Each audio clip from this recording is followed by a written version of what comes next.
How are we getting on, folks? Look, we may call a spade a spade. Today didn't necessarily go our way. Look at an awful lot of very credible runs, including the likes of Dr. Brown Bear, Windsor Avenue, or Windsor Diamond, should I say.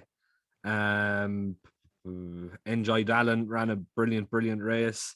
Um, Must Love could have, I suppose, could have really ran some sort of a decent race, yeah. But it was one of those things where I suppose it might have been a lapse of concentration or whatever it was, but a very good ride by the winner all the same.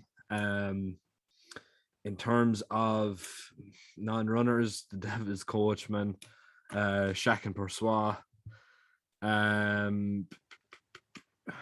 Whereas did I see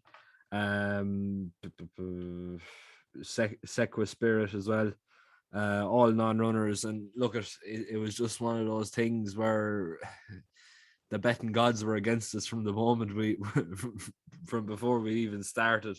But look at we to I suppose to get the days like yesterday, you have to take these sorts of days as well. So look, we'll just have to take it on the chin and just get over ourselves. But looking on to tomorrow, it looks to be fairly nice card. Generally speaking, it looks there are some very nice each way shouts in here, including a 20-1 and a 14-1. But the remaining of the field is fairly short priced. So look, I'm going to fly through this, get through it as quick as I can, and get Limerick up and uploaded for you. There's much more value in Limerick, I feel, than there is in Leopardstown. But anyway, we may as well crack on and get things over and done with.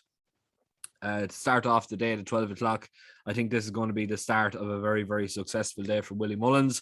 French import Horanzu Dairy, currently priced at 7-4, looks to be the bet of the day. When you look at the second of its only race, it put up speed ratings of 141. And when you look at the field that has run in, like 127 for Gordon Elliott's horse, 120 for Life in the Park, 115 for Tom Mullins' horse, 115 for Matthew Smith. So look, at realistically, it's coming in here with an awful lot in hand. The fact that it was 3/4 of the length ahead of this Heric des Obeaux, who's now put up some very good performances over in France. To me, anyway, stands out like a sore thumb. 7-4. I don't think you're going to get it tomorrow. I think I'd be expecting a fairly heavy gamble on this tomorrow, to be quite honest with you. I think this horse is going to be potentially one of the exciting novices that we're going to see this season.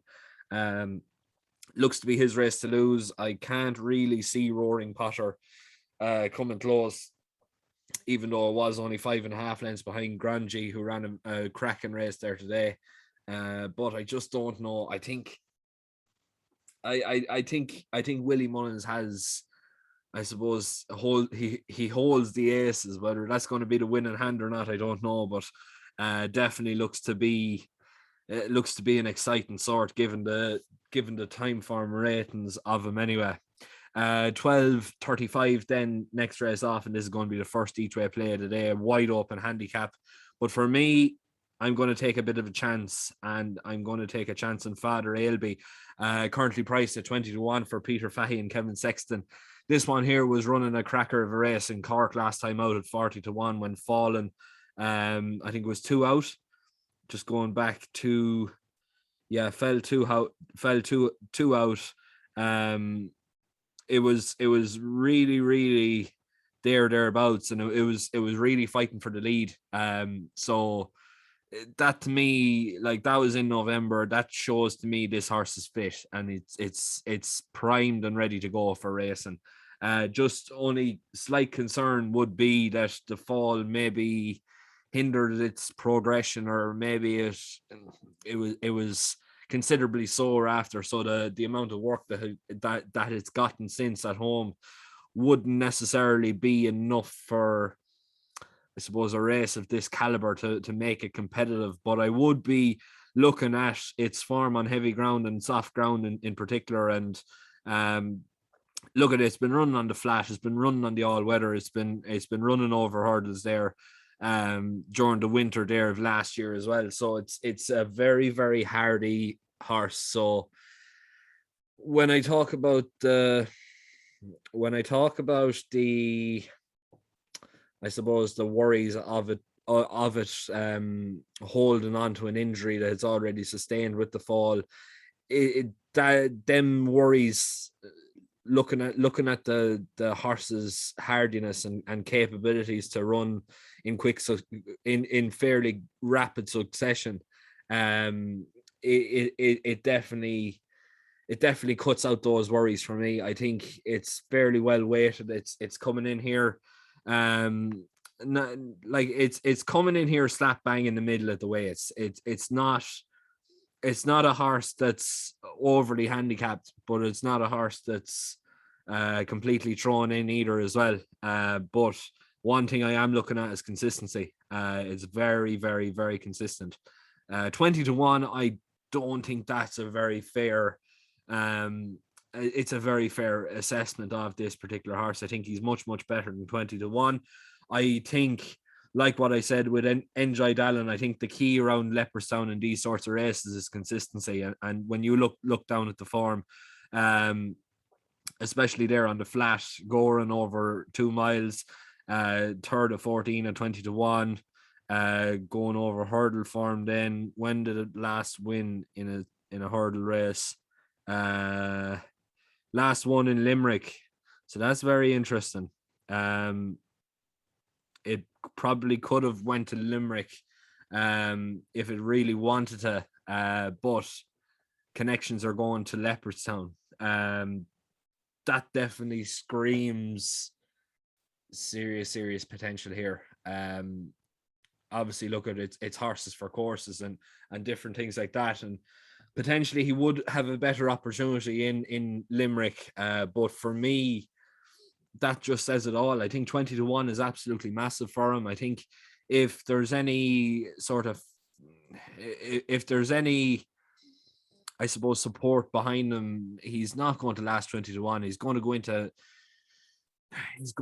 what? He's going to probably go into around 12 or 10-1.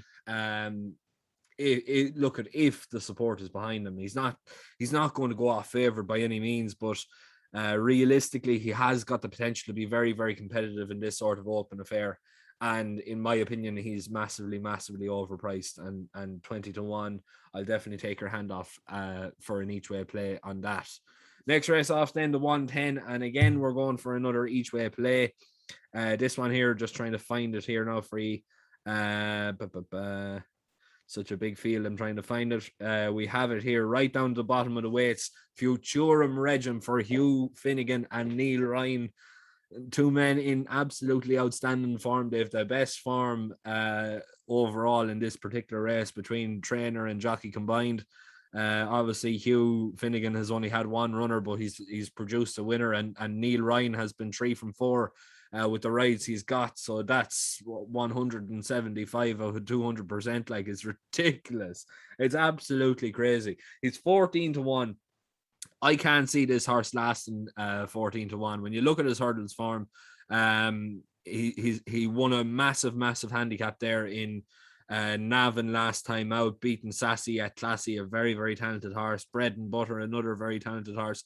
Volcano for Gordon Elliott, absolutely outstanding horse. Outstanding horse with massive potential. The very man obviously was thought of to be a very, very talented hurdler, but just seemed to lose his way for Gordon Elliott, coming near the latter stages of his career in Cullentra. But like, when you look down through that race in particular, like, there's so many good names. Look at Surprise Package there, was second there today, behind Bride's Hill. And like that was a massive race. Like if your Jordan Regiment can put up that sort of performance, he was what? He was just trying to find now. If I can find it, I'm trying to find it. I can't seem to find it. Whatever is wrong. But he was ahead of him that particular day. So like that just says it all for me. Seems to like these big field handicaps. Only slight issue I'd have is he doesn't seem to like the softer ground. Now look at saying that anytime he has run on softer ground, he's been like triple figure odds. So like whether that's got to do with his ground or whether it's got to do with the fitness he was coming into the race, I don't know. But when you look at the form overall and when you look at what the horse has done compared to where he is at the weights, it's completely night and day. This horse is absolutely thrown in here. Not saying he's going to win the race. I think he's going to go very, very close. I think if he doesn't win, he's definitely going to get into top 4 or top 5. And look at Bet365 are paying 6 places after all. So if he even does that, we're in the money anyway. So look at 14-1, massive overpriced horse in that. Next race off then, the 145 is actually going to be my patron pick of the day. But the race after that, it's going to be the first leg of a 2-leg double here for Willie Mullins. A Plus Tard looks to be the best 2 mile 4 to 3 mile horse we have here in the country. It faces a massive task in Galvin, but what Galvin has done compared to A Plus Tard is night and day. Like, I don't want to sound like, well, look at like he was second to Frodon, but like Frodon did absolutely flop in the whatchamacallit, in the King George there yesterday. So like it's not necessarily the greatest form when you think about A Plus Tard and what he's done. Like all you have to do is just go into the race there last time over 3 miles. He beat Royal Pagaille by 22 lengths. There was a further 22 lengths back to Chatham Street Lad, a further 10 lengths back to Clondalk Castle, and the rest either pulled up, fell, or just did not bother to go the full gallop with A Plus Tard. This horse is an absolute machine. It is an absolute machine. And when you think of the horses that it's beaten in the past and where it's where it's come from, like talking about say the form with Galvin and Frodon, just going back to the Gold Cup, it's last time it was beaten by Minella Indo, who was a length and a quarter ahead of it, and like only for a bit of luck and running, and probably Rachel probably could have.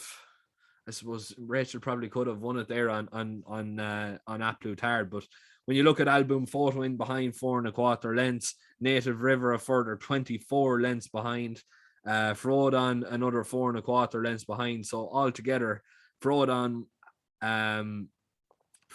was, quick maths, 32.5 lengths behind A Plus Tard on the goal in the Gold Cup form. So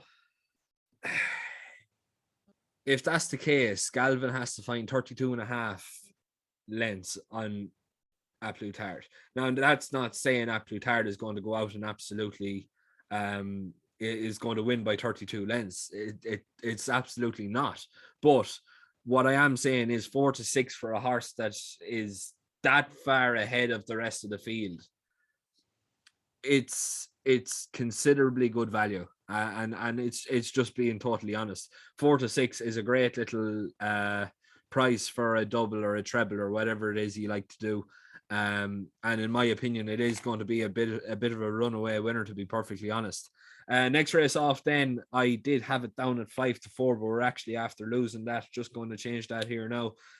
Galloping Des Champs, currently priced at even money. I can expect it's going to go in even shorter, but like the race before, it is absolutely night and day above the rest of the field. all you have to do is look at the amount of Willie Mullins horses in this particular race. I think there's only two actually. Yeah, there is only two. But Paul Townend picks Galloping Des Champs. Fury Road, I don't really know what to make of him. I think it's not that he hasn't put in good performances. He has, but I think he's seen better days as well. He was much more prolific there in his, I suppose, his first season there at hurdling, and he just seems to have slightly gone by the wayside a small little bit compared to Galloping Des Champs, who was still who is still really only coming into his own now in the hurdling sphere. So there's so much more improvement to come from Galloping Des Champs. There's not the same scope of improvement for Fury Road. Blue Sari, never really liked them. I could never want him. Flyer, again, I can't really hang me coat on him. Never mind hang me trust on a bet. Keep a very, very close eye on Cross Hill. Massive gamble going on there. 14-1 into 15-2. Whether that's just the each way punters getting on board or whether it is considerable money, I don't know. I think it's mainly the fact that Aidan Coleman comes over instead of going to the likes of Kempton or wherever the English racing is on over in England tomorrow. And the rest of the field, like they are, it's not that they're so bad that you can't really talk about them, but they are massive odds. And in these sorts of conditions when they're all racing off level weights, I don't think they're really worth mentioning too much. I personally think Galloping Des Champs is going to take a hell of a lot of whacking now tomorrow. It is basically going to be a Willie Mullins day. In my personal opinion anyway, it looks like everything is pointing towards Willie Mullins having an absolute stormer. And to me anyway, that looks to be the way it's going to go. Finally then, last race of the day, 3:30. Don't need to say too much more. Willie Mullins is after winning the bumper in the last 2 days. I expect him to win this sort of bumper as well. Its breeding is fairly decent. Blue Brazil, €40,000 or £40,000 2-year-old, fifth foal brother to 2 Mile 2 hurdle winner Big Brazil, Dam Unrace sister to champion bumper smart 2 Mile hurdle winner Cheltenian, out of a half sister to French 2 Mile 4 grade 2 hurdle winner Gilder. There's some great form. There really is some great form. Now I know ideally in these sorts of conditions, looking at the bloodline, you would be expecting this horse is going to do much more over 2 Mile 4, but that's just seems to be the way Willie Mullins sets them out. He likes to set the ones that are probably aimed at 3 miles or a stay in distance at 2 Mile 4 for a bumper, whereas the ones that are, I suppose, more speed orientated, and I suppose 2 Mile to 2 Mile 4 division, they would be going to these 2 mile bumpers, and that's probably where this horse is going to be aimed at now in the future. He's probably going to be stepped up to maybe 2 Mile 4, like over hurdles or whatever it is they're really planning on doing. I can't really say. I'm not Willie Mullins, but I can honestly say this horse looks to be the best horse in the race.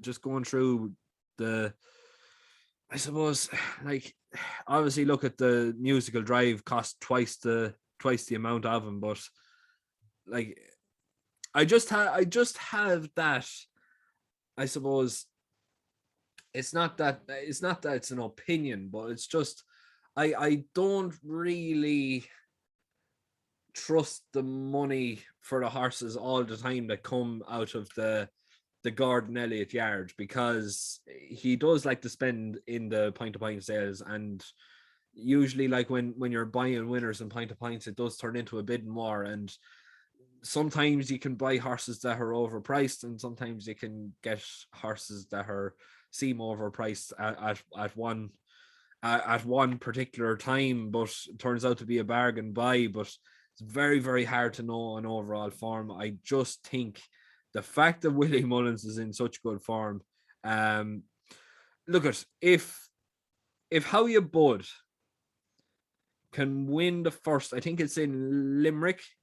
Um, this one here has a great chance because this one here actually beat How You Bud for Mary Ellen Doyle. That was back in September of 2021 in Monksgrange. So it's very, very hard to know. You're going on overall, I suppose, like very little form in terms of breeding. I personally think this musical drive is going to be more of a staying sort. There's an awful lot of staying pedigree in musical drive, and I think 2 miles against I suppose a proper 2 miler, and 2 miler to 2 mile 4 horse is going to, I suppose, put the nail in the head really when you look at like I suppose the consistencies of Willie Mullins in these sorts of races, especially in this race in particular. But look, I'm going to leave it there. Please make sure to keep liking, sharing, and subscribing. I'm going to get this uploaded and start focusing on the Limerick races now tomorrow. Again, another very, very good day ahead. Hopefully, anyway, touch wood is going to be a good day, but I really am hoping it's going to start turning around.